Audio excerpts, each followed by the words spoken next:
বাংলাদেশে আমরাই সর্বপ্রথম বাংলাদেশে মানুষের মলমূত্র বা কিচেন ওয়েস্ট থেকে গ্যাস উৎপাদনের জন্য পদ্ধতি আবিষ্কার করেছি। ইতিমধ্যে যেটা দেখছেন এটা হচ্ছে একটি বিল্ডিং এর সেপটিক ট্যাঙ্ক, এবং এই সেপটিক ট্যাঙ্কের মাধ্যমে আমরা গ্যাস উৎপাদন সক্ষম হয়েছি। আমরা সময় সংক্ষিপ্তর কারণে আপনাদের পাইপলাইনের মাধ্যমে গ্যাসটা চুলায় নিয়ে একটু দেখিয়ে দিচ্ছি, আপনারা দেখে থাকবেন যে এই গ্যাসটা মাশাআল্লাহ কত সুন্দর এবং অনেক বেশি। যদিও আলোর কারণে দেখা যাচ্ছে না, আগুনটা প্রায় এই পর্যন্ত উঠে আসছে।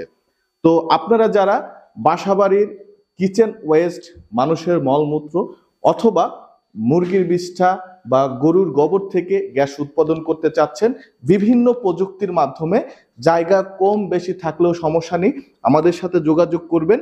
আমরা সমগ্র বাংলাদেশে স্বল্প খরচে এই কিচেন ওয়েস্ট বা মানুষের মলমূত্র থেকে গ্যাস উৎপাদন করতে সক্ষম।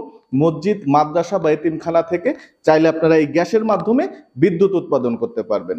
ধন্যবাদ সবাইকে। আসসালামু আলাইকুম।